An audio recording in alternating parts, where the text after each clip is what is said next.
अमरावतीतून एक धक्कादायक घटनेची बातमी समोर आली आहे। धामणगाव रेल्वे जंक्शन जवळ एका विवाहितेचा गळफास घेऊन आत्महत्या केल्याची घटना घडली आहे। या घटनेने परिसरात शोककळा पसरली असून अनेकांना हादरून टाकले आहे। या घटनेची सविस्तर माहिती आम्ही तुमच्यापर्यंत पोहोचवत राहू।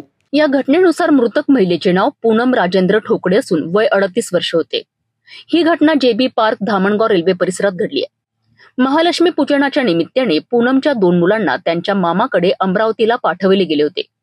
यावेळी पती पत्नी घरीच होते। सकाळी पती राजेंद्र आपल्या गॅरेजवर गेले होते। परत येऊन घरात पाहिले असता त्यांना त्यांच्या पत्नी पूनम गळफास घेऊन लटकलेली आढळली।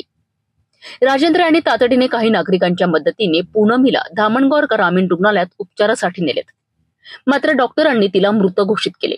या घटनेची माहिती दत्तापूर पोलिसांना दिली गेली असून अद्याप पूनमने असे टोकाचे पाऊल का उचलले असावे याचे कारण समजू शकलेले नाही।